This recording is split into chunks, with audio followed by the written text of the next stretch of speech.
Hey, Aly, thanks for coming in today. Hello. Thank you for having me. I have a confession to make. I have been doing research on the micro-livestock industry for a long time and have been a fan of yours and your willingness to talk about the human consumption of insects. And even though that's probably the seventh or eighth bucket down the line that really we can make money on these things, it's admirable that you put yourself out there and you've branded yourself as such. So just want to let you know, confession time. I'm so excited to have this call today about insects and the promise of the micro livestock cold blooded sector here. And you are my first call. It's your first meeting. So welcome, Aly. Amazing. Thank you. And as I've said, just so much gratitude right back at you. I think the storytelling is where the magic happens, and it's just an educational piece that we have to continue to push forward while all this crazy stuff happens from the governments and the regulation and the markets. And that won't make as much headway unless we get everyone else on board and educated about it too. But we will. Yeah, I think time is going to force our hand, whether it's climatic shocks or nearshoring or other things like that. There's going to be a lot of reasons why people get behind this. But before we even talk about that, I want to know more about who is Aly. I mean, before we started recording, you were telling me as a child you used to raise ants in your closet and feed them Halloween candy. Is that right? yeah, that was we were joking about how I'm probably the surprise and perfect kind of success case for somebody that has a phobia of ants. I would never store Halloween candy in my closet again after getting attacked by the ants. And Good thing it today, wasn't squirrels, right? yeah, honestly, those but different categories. But to that point, we have sea bugs. They are normalized. Lobsters are utterly terrifying. I would run away from one if it were on land, but scorpions, little land lobsters are, uh, treated differently today, not so in the future. Um, yeah, I am a person that is still squeamish with live insects occasionally. I became passionate about insects as food and then feed, but that all started when I was studying food policy and public health, 12 years ago now, and just fell in love with the industry. That at that point, there were Reddit forums talking about how to grow your own insect farm, and I started learning that humans could eat them. And there were a couple of farms. Entimo Farms was one of them. There was a lot of activity way far away from me geographically, but Thailand Unique and other companies, and just felt compelled to blog. So got sent products, got cooking, created a little bit of a stir, freaked out my family, never have to cook for any holidays ever again, and got deeper into the space. You said blug instead of Blog. vlogging. You're okay. I thought you were going with Blog. the excellent. And I No, not quite. and I love the point where you don't get invited to potluck dinners, or at least that you come empty-handed to potluck dinners now.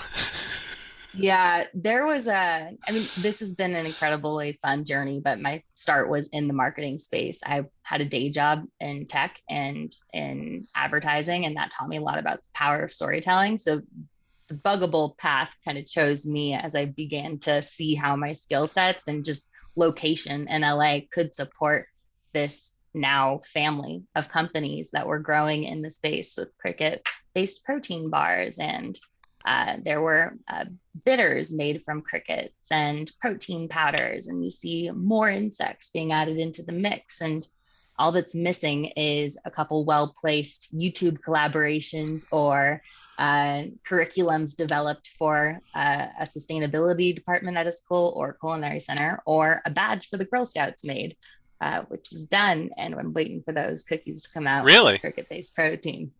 Yeah, lots of fun steps along the way. It's all just kind of geared towards uh, integrating insects into the food system, something that we talk a lot about right now, which is there's no need to reinvent the wheel or to disrupt or break something that's vital for everyone's livelihood and life. There's a better way to just integrate something very natural back into the food system and then find fun ways to do it to make people, yeah, be a little playful because it does cause a little bit of a stir and it's a bit shocking sometimes.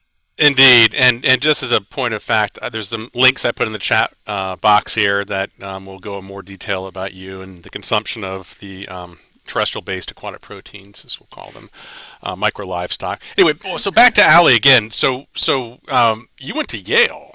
I mean, that's not an easy school to get into. Was entomology part of your curriculum there, or was that your love of bugs came later? That it was a huge surprise, honestly. I went to Yale not knowing what I wanted to do really. I think I was a very pragmatic child and thought that pharmaceuticals seemed like a great pathway to pursue. Um, I don't know if I had found myself at that point, and was on a little journey between pre-med and then went into the School of Public Health, and I was working on finishing up my master's when maybe that was a Yale thing. Very grateful to have gone there and had access to the network and community that I met my co-founder. I left the School of Public Health to come back to LA and do an ad tech startup and scale that. Did that for 4 or 5 years, and we exited that company, and I began consulting, but still in tech. So the insects happened at the end of the public health journey. I first came across them in Mexico, and we were doing a summer there and tried a taco de chapulines, and it was really good. And I wanted to figure out how to serve that to my family as a prank the following Thanksgiving season. And that's how I found the Reddit forums and everything else. So I kept a foot in the door by blogging about bugs as I left everything that felt value aligned. I went into a career that flashy and money and tech and startups, and wanted to preserve that part of my soul. So it feels really good to be now working full time back in the spot that I had hoped to originally.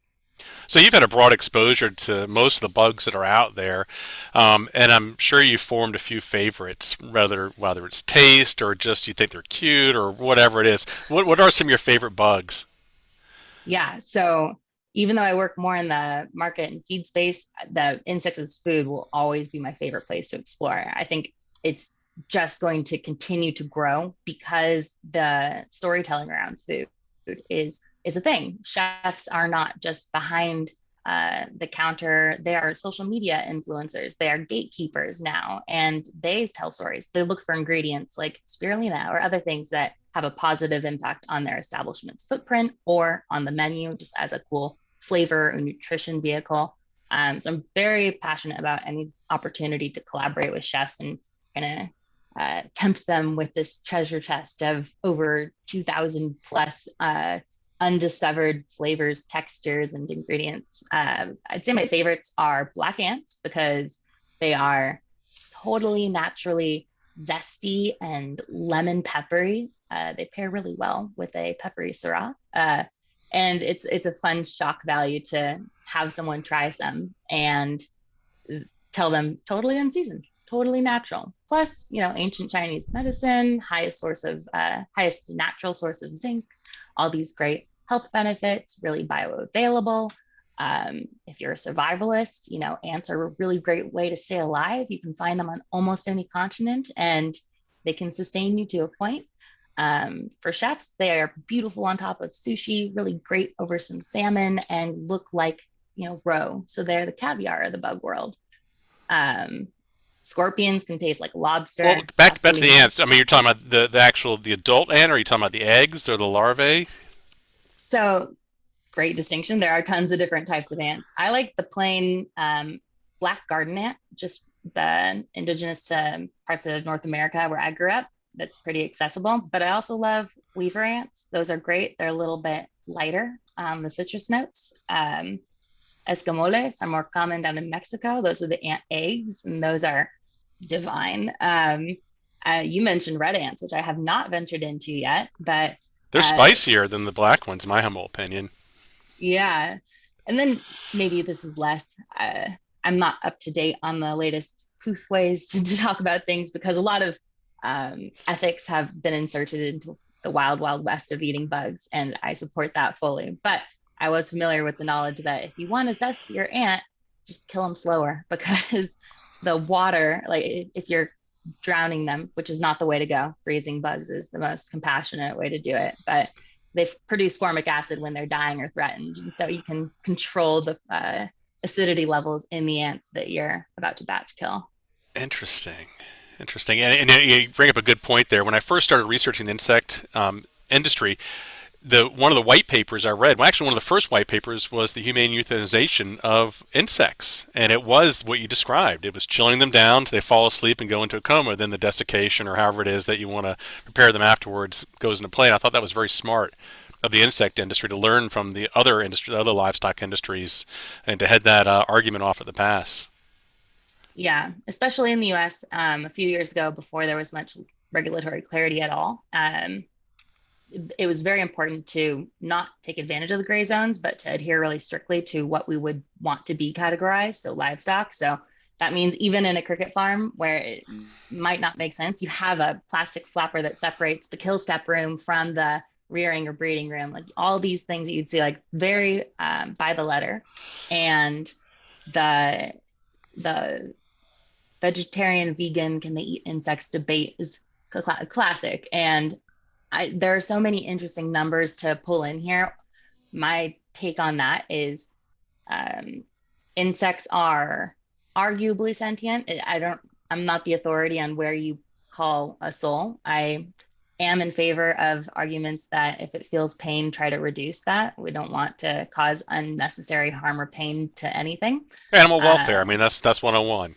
yeah, and with insects, they can live long, happy cricket lives, for example, in environments that are not overcrowded. They're hanging out in their egg cartons. They have plenty of space. They're going to live to be old grandpa crickets, and then at the end of their life, they get put into a chilled down room where they fall asleep and they don't wake up. So it doesn't get better than that. They're really the environments that they are grown in are well suited for an ideal cricket life cycle. And is there regulatory oversight on the conditions themselves? Um, the short answer is probably yeah. The details on that I'm not familiar with anymore, So there's but no USDA there inspector that comes out and views the farm to ensure that the there welfare of are. the. Okay. But I'm not sure if they're looking like what specifics they're looking at for welfare. Every once in a while, we'll get like a couple of complaints from PETA, which is interesting because they have a role When you on say meat complaints, do that's they bring them to you specifically, or do they try to report you to someone else to bring the long arm of the law down on you? there will occasionally be like attack pieces on the industry. But I have a couple thoughts on that. The cricket farmers are really, I would consider them like any small farmer, where if it's a small scale, it's pretty controllable, the animal welfare and just the state of it. And we do other things that does not make it okay to harm insects, but like fumigations or any extermination, any large agricultural practice will use pesticides and insecticides. And that seems like a very bad way to go. So it's kind of a duality of how we treat insects, whether they're pests or livestock, and how we can interact with them as a living species. And then audio Gotcha. You're good now. testing. Cool. At the end of the day, like if you're going to run the numbers, the amount of food, fruits, and vegetables for a vegan they would have to eat to get the nutrients they need for a day, unless that's literally farm to table, like really, really organic and whatnot, to do that agricultural work, you'd kill so many more insects than by just eating insects to get that nutrition. So there is some interesting math to look at, which takes us to the challenges we're facing with LCAs and ESG metrics and whatnot, true cost food accounting. Long Well, story short. no, no. Wait, well, actually, one of the links, it's the last link I put in the chat box there, shows how many of the UN sustainability goals that at least the BSFL farm that you're involved with meets. That was really impressive. Oh, I'm so happy that you found that image with is it the impact unicorn one? Uh huh. Amazing. That's one of our favorite graphics. We're about to update that. Yeah, I mean, I think just where we're at today, fast forward, is it's very fun to get people involved in insects as food. That's something that still brings me a bunch of joy. There's nothing better than a good bug and wine pairing, or yeah, take that a few years forward and where can we really have the most impact? It's we can continue to scale insects for food and look at where the pull-through market demand is already very strong. Insects have been approved recently for feed. It turns out if you feed chickens and fish what they have evolved over millions of years to eat, they do have better health outcomes. And there's research coming out weekly now that is proving hypotheses that we've had, like you have immunological benefits, better gut health, improved health outcomes all around, impacts on the gut microbiome, on the mortality rates. BSFL in particular have an amino acid that's really necessary in the shell of a chicken. So you have you have stronger shells that lead to more hatches. A bunch of data like this supporting the use of insects as feed, and scaling that is the current task at hand. But if you just close the loop on a cycle that is existing anyway, the whole world happens in cycles. There's a water cycle, there are nutrient cycles, there's a day and night cycle, life cycles.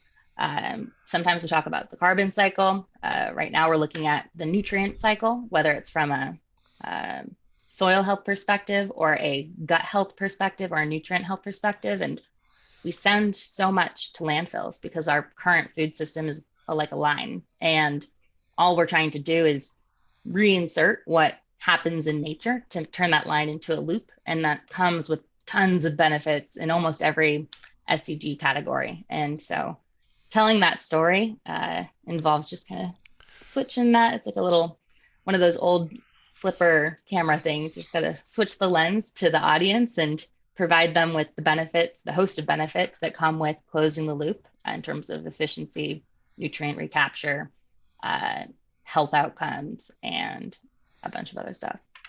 Hence the headline on the website. A question for you, and again, you may or may not know the answer. Were all insects approved as feed additives, or is it just certain species like BSFL and mealworms? Yeah, so it happens differently in each country and then by species. So in the US, our pathway has been we have a different regulatory body for animal food and then for pet food as well. I think pet food is state by state.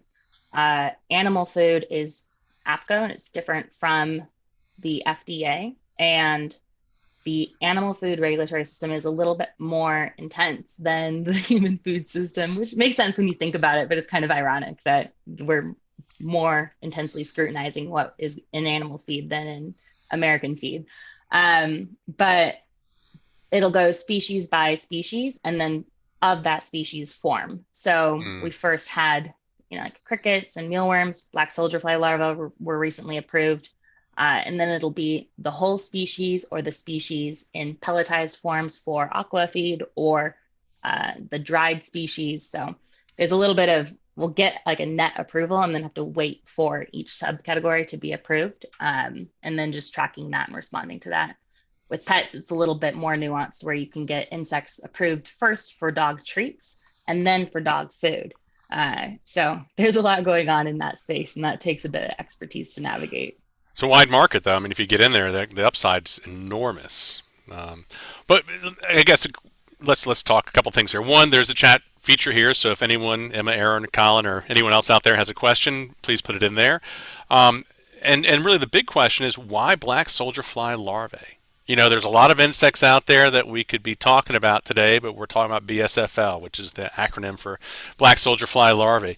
So, Aly, why? Yeah, so the black soldier fly larva, or Hermetia lucens, is the Could you say it fastest again? scaling. Oh no, I don't know. Hermetia lucens. I always say that really fast so that I don't have to pronounce it perfectly. Thought I would try to be fancy with the Latin root, but it's yeah, there are lots of insects to scale. We love this one for its efficiency, for its resiliency, for its naturalness, and there are a bunch of cool features along with it. It's an enzymatic eater, which means that the black soldier fly larva doesn't have a mouth or but it's sitting on food and secreting and absorbing.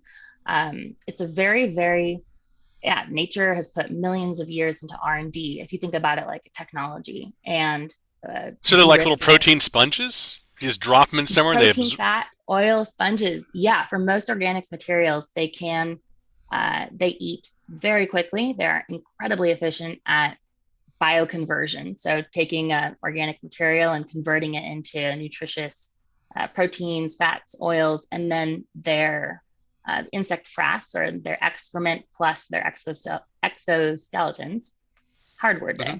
day, is really useful as a soil bioamendment tool, both in terms of the micronutrients that it restores to the soil, and then the exoskeletons restore soil structure. So that has benefits like improving water retention, reducing nutrient and chemical fertilizer runoff, and all that good stuff. The insects themselves are voracious eaters. They're found on most continents. They are capable of processing tons and tons of waste each day. Um, they reduce pathogenic risk. There's a lot of zoonotic disease talk right now. When you're looking at the news, you might see like avian flu and the swine flus, and maybe counterintuitively because we do associate insects with pests and disease, but it's not the same foodborne illness risk. They decontaminate and often like they remove a lot of the pathogenic risk when they're taking in substances. And a lot of the antimicrobial resistance issue too. I think it's a topic a little deeper than I can go on the science, but there's a lot of material about the potential role of black soldier fly larvae in reducing the antimicrobial resistance crisis as well. So these creatures are, from a bioconversion standpoint, and then just from a ability to breed this and insert them, co-locate farms onto existing food production systems, they work really well. They're efficient, resilient, and we know how to breed them at scale. Well, going back to the breeding and the brood stock, I mean, in genetic wise, do you guys have unique genetics that you have for your BSFL, or are they all similar? This is a novice insect entomology question from Andrew. Yeah, so you'll need to talk to Michael Place. He is the Michael and Max on our team are just wizards at this. I don't, they know the black soldier fly larva as I don't insert some epic movie hero scientist that just talks to their inventions and it makes it look like magic. They are that in tune. Custom genetics, that's hard to answer because we optimize each batch for a feedstock. So let's say we're partnering with a new client for an organics waste stream. It's going to consist of maybe ethanol. Another great thing about BSFL is that they can convert wet substrates as well. In fact, they thrive in wet substrates, so it doesn't need to be dried out. They can take a combination of waste streams, and then we'll optimize both the feedstock and then the bug itself to produce whatever, maybe this facility's goal is to produce really high quality larva offtake. Maybe it's to produce really high quality frass offtake, or maybe it's to get through as much waste per day. So depending on the project itself and the goals, we'll optimize the insect biology for that. That makes a lot of sense. One of the sort of niche areas that I'm examining is if can we feed BSFL something that's got omega-3 in it, algae, a halophyte, a duckweed, and will they express that in their protein rather than just I guess they don't really have stomachs because they absorb it. I just assume they ate it and it sat in their belly, but I don't know what the physiology of a BSFL would be like. But have you guys looked at that at all?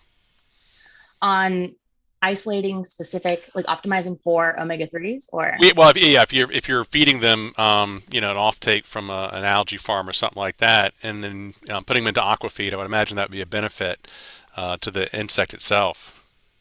there are some the short answer is I don't know if we've looked into it. That'll be a Michael question.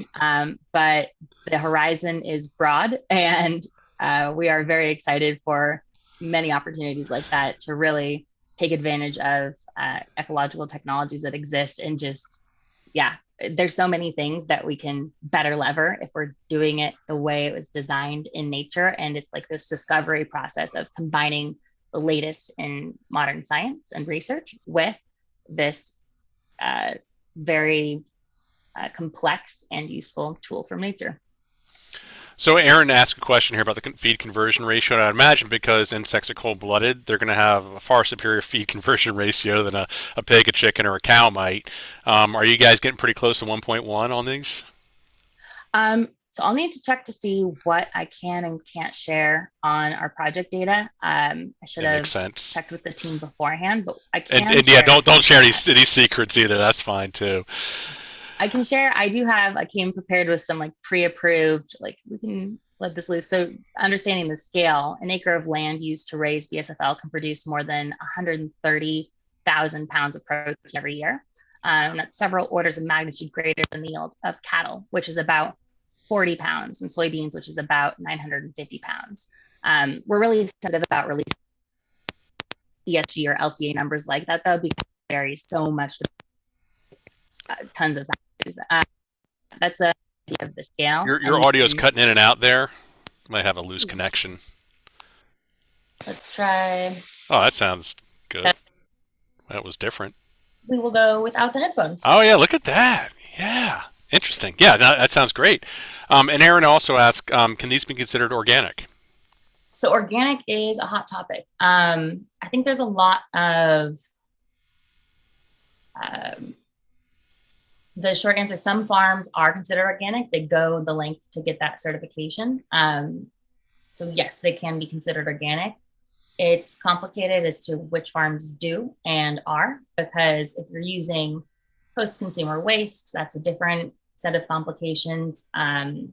If you're raising insects on a farm, uh, specifically for sale in as an ingredient, that might be easier than a project by project case where each of our facilities is a farm, but the primary objective is eliminating or diverting an organics waste stream and upcycling those nutrients into the food feed system. So I'm not sure what our approach will be to organics, but I do know that a lot of the partners we work with aren't certified organics. They're small cannabis farmers or vineyards, and simply because of their bandwidth, they just haven't been able to get that certification, even though the scrutiny that you're putting into every input into, especially in cannabis right now, they are very, very concerned with like everything related to the soil health, because people are smoking that and inhaling that into their systems. So that's clean all around, yet they're not organics certified. So that one's a little more of an asterisk than a neat answer. And Emma's got a great question here too. So if we feed the BSFL wheat, will that then change the chemical composure, the makeup of the things to make it gluten free? Is So I that's a wonderful question. I have that same question. The last time I checked in on that, crickets are considered gluten free. So they are really promising alt feed ingredient for the people that have celiac, the growing markets that are trying to be gluten free. I myself am gluten free. I eat crickets all the time and haven't had an issue with that. But I don't know where we're at in terms of the actual white paper slash like rigorous testing to certify that given like a really wheat dense diet, it will still emerge gluten free. But somebody on my team would definitely know. good. Before you get into your slides, there's a few areas, just broadly speaking, where insects are, at least in my opinion, have the fastest entry point. And we talked about livestock feed with poultry and aqua feed. I think those are two great places to start with, and there shouldn't be a whole lot of headwinds to getting into trials if they haven't begun already. I mean, we certainly saw what Nova Feed did in Illinois and the amount of money they're putting into that one. Pet treats and pet food, those are billion-dollar markets right there. And then beyond that, we have cosmetics. There's a lot of, in my opinion, a lot of open spaces for the insect industry to move into before we get into your realm of wine pairings with different types of bugs. I think Yeah. human consumption is when you talk about bugs, that's the first thing people think about, and they have that sort of ick factor. It's I wouldn't eat a bug unless I've had 5 shots of Patron, and then I might eat that worm in the bottom of the bottle type of thing. Right. To normalize it for a first world country for an insect consumption is difficult. So if it's a visible protein, if it's a powder or emulsification or something else, it's probably easier to consume if we're in a different part of the world like Mexico or Thailand, where it's more common to consume crickets instead of croutons in your salad. Then it's a whole different ball game. I will share anecdotally, I am surprised to see sort of the millennials and down below, there is more of an acceptance to have insects as part of their diet, which did surprise me a little bit. Being an old Gen X guy, I don't know if I'd necessarily embrace it, but I would certainly try it at that point in time. I So mean, for the BSFL, have you looked at any of the cosmetic routes for the protein emulsifications that the bugs have? oh yeah. So not my team personally, but putting on the Buggable hat, I think that Well, wait. I don't even think we talked about bug. Did we talk about Bugible? What is Bugible? Who is oh, Bugible? yeah. So just, I guess we never finished that. I've been all over. Thank you for bearing with. The Aly Moore question should have translated into Buggable. Buggable is this brand that I have grown and has grown with me to become an advocate and educator on behalf of the insect agriculture industry. So in the beginning, that meant blogs. Um, when that was my full time, that meant consulting for a variety of players in the industry, working with NASIA, which is our trade organization, and then fostering a lot of collaboration. I wear the Switzerland hat, so I got to engage with companies across the board, from big cricket farms to niche uh, grasshopper producers to folks trying to make alcohol bitters with crickets, and uh, just fostering collaboration within the industry, within continents, and between our industry and the broader agricultural slash just world.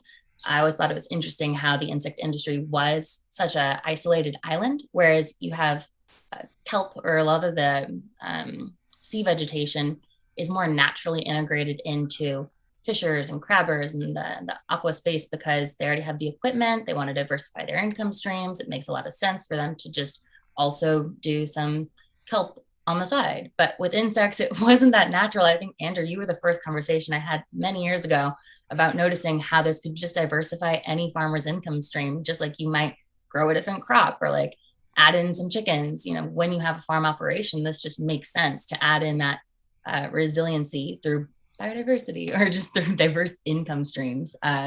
So that was a bit away too. Buggable became a bug and wine pairing events hoster, a consultant for different industry companies. I was on a marketing kick for a while and would do integrations with The Lion King's coming out on Broadway. Let's promote that by having news anchors eat bugs, and just fitting in ways to do that.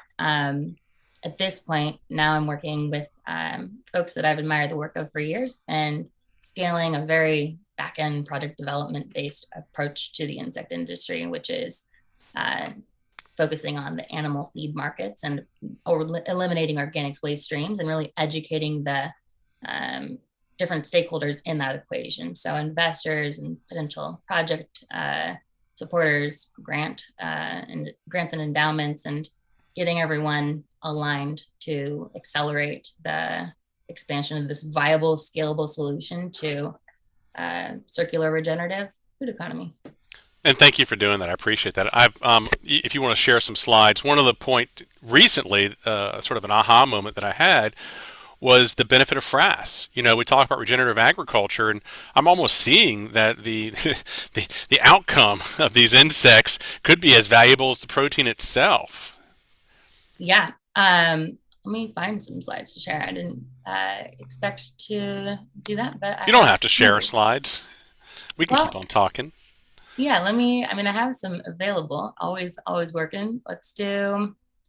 We had a white paper that we just put out, and it's always, yeah, I think the team currently, the name of the game is be simple but not incorrect, and condense, because in order to effectively communicate and get a message across, it's great that there are so many points of interaction and so many different solutions and so many advantages, but the message gets lost in trying to tell all of the benefits at once. Like, what we're doing here is, and this is an overused word, but it is a paradigm shift. It's taking a food system and changing the way that we interact with it. And that is utterly terrifying and also really hard to understand. And I think, from working with human emotions for a long time, my main goal is to avoid overwhelm or shut down or causing people to become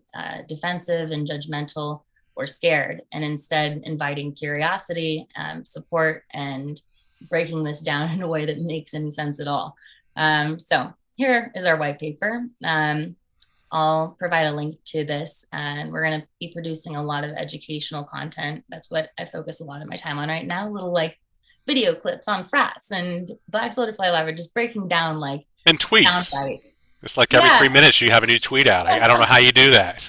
there's a lot to say, you know. It's just the articles are everywhere. I mean, there have been incredible pieces coming out where just from like Ag Funder had an amazing piece on the manure.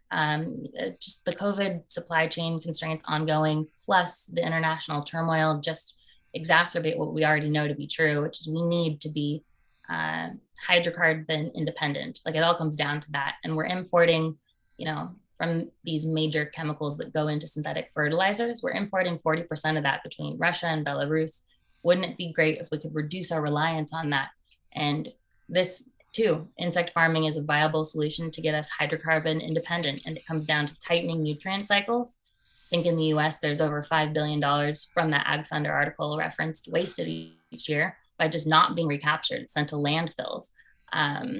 People are making use of cow manure and other things, but those need to be treated. They pose a potential water supply contamination risk and other things. And then the technology and equipment to treat those are back ordered now for several years. So it all comes back to keep it simple. And insects present a really viable, scalable way to replenish and restore soils. There's a little bit of work that will need to be done because it's an artificial high from the 1950s, 70s revolution, where we maximized yield per acre at the sacrifice of long-term food security. So now we have a lot of dead soil that we need to replenish. We can do that, and it'll get started with insects. Let's actually look at something. This is a visual. Well, quick question for you. I see this name up here, Chapul Farms. What does Chapel mean? Yeah. So did I pronounce that correctly? Chapul. Chapul. Yeah, but we always get Chapul Farms, so that's becoming common tongue. This is part legacy. This actually doesn't have our fully updated logo, but Pat Crowley entered the space back in 2012, 2014. He was one of the first to really develop the marketplace, the pull-through demand for insects in North America, in the US in particular. And his background as a hydrologist and climate scientist, focus on water, was climate modeling. He has a beautiful family. He became terrified, like, what is the world that I'm giving to my daughters? And looked around for solutions and found insects. And so the first step was, let's get a marketplace started. At this point, the regulations weren't yet updated. The white papers that we have today weren't out there. Step one was, let's put some cricket protein bars in place and get on Shark Tank and get some media attention. Mark Cuban invested. Chapul was that company, and Chapul Farms is it could be said as Chapul Feed, but that was the food version. And right now our focus is on something a bit bigger, which is we brought together this team of black soldier fly larva experts. Kind of, I call it the team Avengers. So we brought together all these different minds from the bug space. And then in our most recent funding round, got Mark Cuban, Daniel Lubetsky from Kind Company, a couple other experienced names, along with our lead investor, Nexus PMG. They are the top project development company in climate engineering. And they have tons of experience, very large track record of successful multi-billion-dollar climate projects, windmills or anaerobic digestion, waste management in general. And so the value alignment there and just their willingness and excitement to open up their engineering capabilities with this insect expansion was the perfect ingredient. So we partnered with them. They led our last investment round, and we have access to their team that can now scale this really broadly. And we bring the insect expertise to their tried and true project execution. And congratulations on your raise. Thank you. I have a horrible habit right now of not answering your questions. Chapul is an Aztec callback to Chapulín, which sometimes is used to mean cricket, but means grasshopper. And there you go. So, what caused Patrick to pivot from crickets to black soldier fly larvae? So Or did the he? I mean, maybe he still raised crickets. I don't know. yeah, there is still a very solid like wholesale activity occurring with the cricket supply chain. Um, but the crickets were always a stepping stone to like, there was just a lot of market and regulatory work that needed to be done. So that 2012, 2014, yeah, it's been a while to get here. This pivot was just the natural evolution to have the highest impact and to take advantage of where are we today? We're at a place where backyard chicken feed, aqua feed, pet food. Not only are these rapidly growing industries with a huge, almost unservable demand, but they also have new net zero pledges that they have not a lot of ways to meet right now. And there's an increasing focus and understanding of not just human gut health, but there's a lot of marketing about how does your dog have depression? Well, turns out same thing that can happen to humans can happen to animals too. Dogs have allergies now or mood disorders, and it's because there's dysregulated gut systems happening. And insects are really, really great at tending to that. And so we have all these marketplaces that are demanding solutions, plus the soil space, plus the waste issue, 83 billion tons of waste each year in the US alone, and a keystone species that really is nature based, ready to scale. So it was just, this is the simple, elegant, in some ways, just missing link to something that is a very big problem to multiple different audiences. Quick question: how many harvests a year can you get from a black soldier fly operation?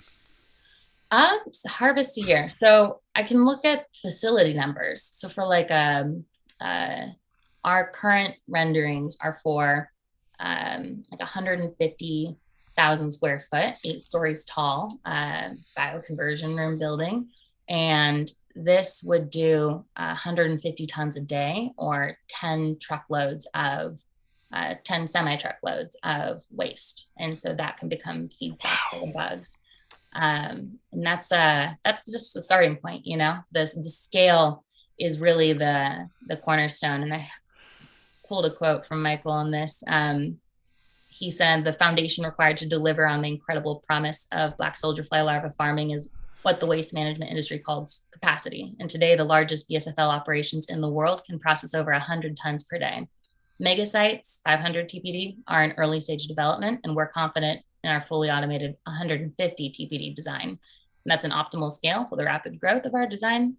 And then we have a team capable of scaling it much larger as market demand and infrastructure-minded capital recognizes this as an advantage over even anaerobic digestion and large-scale composting. There are some stats circling that black soldier fly larvae are 70 to 90% more efficient at this bioconversion process than composting. So a lot of got to put the money or our actions where the money is, and just we know that it comes down to execution now. So I think you said the magic word there too, and that's the autonomous production of the insects themselves. I know that's if you look at a lot of the investments being made right now, it's into the autonomy of the rearing systems and taking the human beings out of there for a variety of reasons too. yeah, the words. What I love is there's such an attention to detail, and Pat and Michael are very, very big on deliberate word choice. And so we had harnessed the power of insects for a while, but decided that ultimately unleash was a much better word because we're doing something that's also it's not familiar to capital markets. Things really change. It's weird because I grew up in this food system. Like I've known nothing different, but it is very manufactured. It's this artificial sugar rush high that will collapse that was created between the 1950s and 1970s, really at that inflection point after the Second World War, when we said more yield per acre. If you're not get big or get out, and you see the loss of biodiversity, you see fewer and fewer crops being grown by fewer and fewer companies, fewer and fewer livestock species, and like the business landscape is very is fragile at this point. And so what we need to do is just restore biodiversity and restore nature-based solutions that have regenerative, economic, and climate outcomes. And in that, there's this fine line between, what is automation? Instead of chemistry, which has stoichiometry equations where you can like neatly predict the same outcome every single time. Biology means giving a bandwidth or giving like a system parameter and saying we'll hit within here and consistently and very consistently. Nature is good at that. And that scales up very easily. But we're not used to operating businesses with that sort of model. We want exact, we want the same. And so the food system, that's where the paradigm shift is going to come in handy, where this is the anti-fragile food approach. This is the more scalable, independent approach and very adaptable and resilient, but it requires a bit of a shift from neat equations into repeatable, scalable ranges. I love how you put that. That was really brilliant. So, Aly, what do you want to accomplish? Well, I mean, what outcome? What would be the best outcome from this presentation today if you had the perfect person in the audience, whether it's a Colin Meacham or Mark Cuban or someone like that, and you wanted to say something to them or make an announcement? What would that be? Well, one to answer to not answer some of your questions and show you the FRAS page. So I'll share. Go for it. Put that out. Two, I mean, just it's to practice articulating the value of a circular economy and the immediate viability and scalability of the solution. Coming up, we will have different Chapul Farms centric opportunities to get involved. We'll have a crowdfund down the line, and we'll be looking for offtake partners as well as project partners. So if you have organic waste streams or access to folks that need that, we'll be developing or broadening our project pipeline, as well as ramping up sales of FRAS and insecticide feed.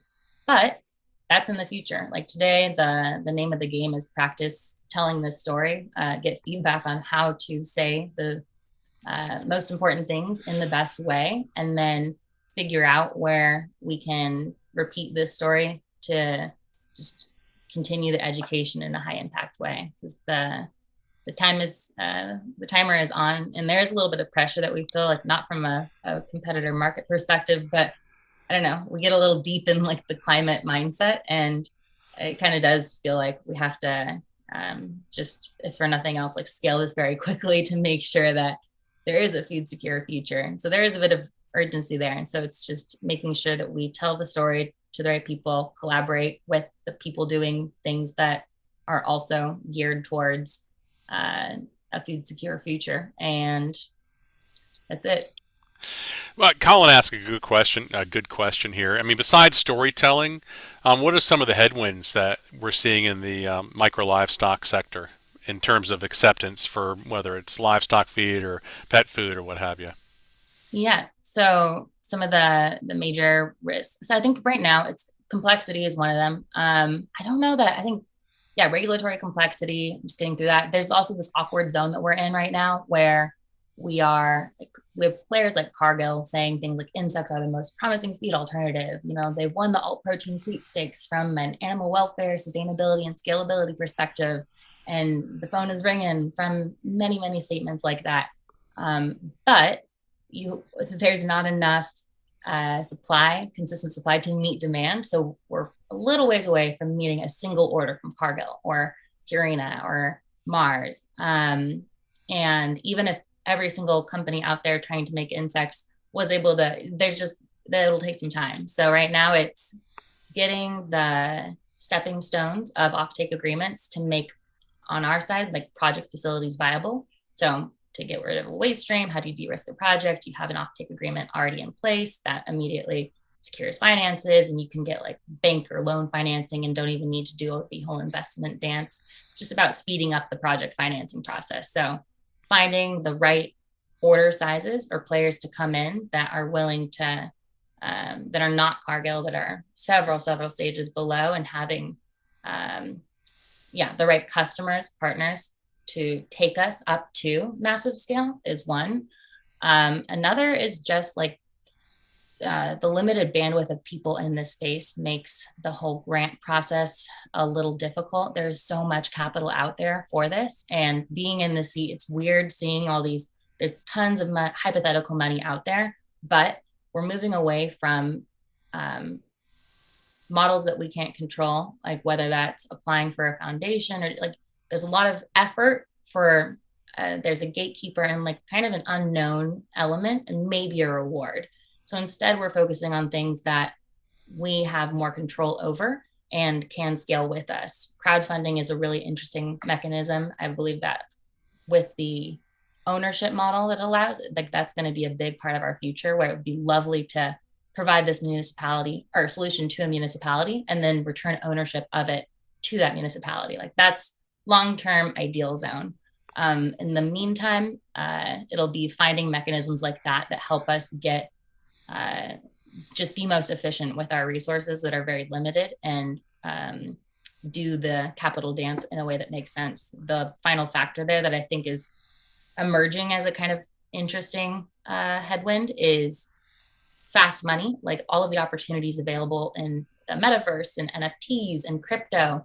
A lot of people that would be interested in supporting climate tech or putting money into climate anything, we're seeing a lot of that capital get swept up into the metaverse and the cryptoverse. So it's, yeah, I wasn't expecting that. I didn't predict that as a big challenge, but it is. It's just like there's a finite amount of capital. And I kind of view it like we're just trying to redirect rivers a little bit. And a lot of that is going there and instead of into infrastructure that is a productive asset and like a really good long-term investment when you think about it.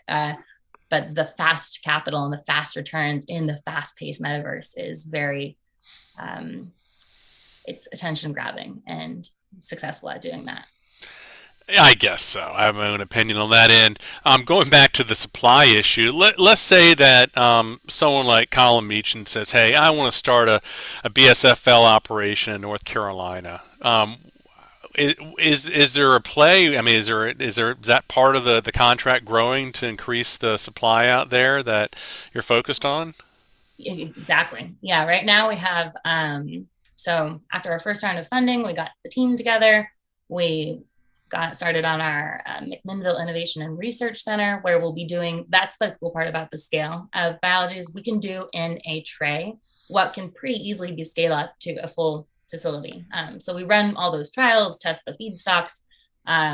If there's North Carolina wants a solution as a city or farms within it, we take some of the feedstock back to our labs. We mess around with it with the bugs, get a read on like what's the bioconversion, because it does vary a lot feedstock to feedstock. Beets will process far different than pumice or something else. And so we'll give a read on like if this makes sense. And then if there's other waste streams that come in that can help us like change some of the moisture levels or other things. So a little bit of testing, a little bit of optimization, and then either yay or nay, and then ranking in our project pipeline.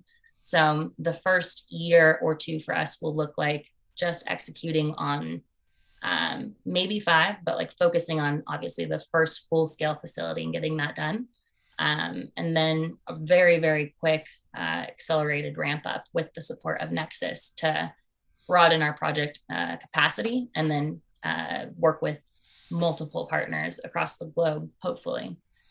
Now, do you feel you have the investment dollars right now to execute on that, or are you still open for other investors if someone wanted to come in there and get a piece of this? We just did our seed round. We haven't even like finished all the storytelling around that. It's been a blur. Honestly, I said yes to this like a year and some months ago, and I feel like I blink and it's now. But yeah, so we got a seed round, and we are about to announce our Series A. I'm not sure if I can release more details on that, but that will be enough we'll be revenue positive. We already have revenue streams live from processing and assessing feedstocks and whatnot, but I think time is of the essence. So we're taking in some capital to increase the speed that we can scale. So, if our virtual audience didn't pick up on that one, if you want to get in line right now, now's the time to be friendly. Don't wait. You might miss out on this one again. So, it's exciting. Aly, what question did I not ask you that I should have? Or Um, what questions did I not answer? It was pretty good today. I think you really covered it. We didn't dive too much into soil health. We're a little more esoteric about just nature-based and regenerative, but I'll just affirm that there's a lot of whatever your area of interest is, there's a lot of really deep and cool information about it, from microbial to and like big scale global opportunity angle. And I'll follow up over email to make sure that those resources are laid out pretty cleanly. But yeah, it's a cool space. And I hope that this very quickly paced and kind of scatter plot approach to it did get across um, the main message, which is that insects work for a food secure future. good. Someone has to go first, and you went first, and everyone's gonna be better after this. So at least we've set the watermark now, and I do so appreciate your volunteering to sit here with me and answer some questions. I'll give the audience one more few seconds here if they want to type another question into the box. You've been fantastic though in responding to this and being very open about the industry. And um, I guess if someone wanted to follow you on social, or how could they find Aly? Where do you exist? Everywhere. Yeah, link any platform really. And at Bugible, Bugible for me, and then Chapul Farms is at Chapul Farms. I can throw them in the chat. Um, yeah, always down to chat, and thank you guys for tuning in. I just remembered bug oil. You asked about that. There are a Ooh. couple really great companies, Yeah, and you mentioned one of those, and it was like it's like the Ponce de Leon water. You put on your basically skin, and you're like 10 years younger. it is mind-boggling. I totally understand parallel soil health. We're shifting from chemical to biologics. Skin health too. Like these short-term gains with chemicals that insects have, things that we're still learning about called AMPs, antimicrobial peptides, and they're basically, yeah, you can dive into that, but they do restore and rejuvenate skin. And there are a couple products out there that I highly recommend.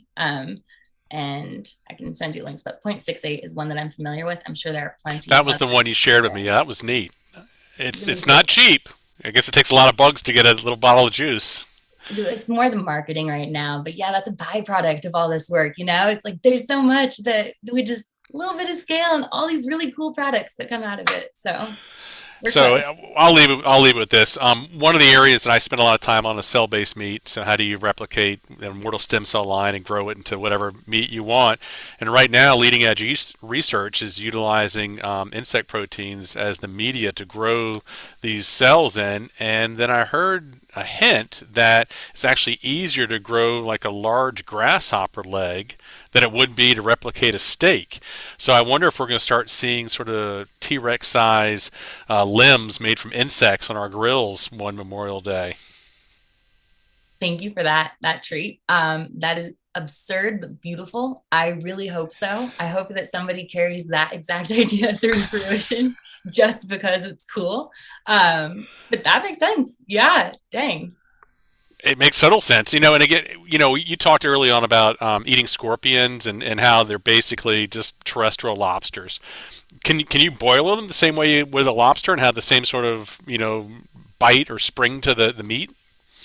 So the fun fact about scorpions, they're the one insect, or they're not an insect, they're an arachnid. But if you put them in the freezer, if you get this product alive and put them in the freezer, they can reanimate, which is a little terrifying.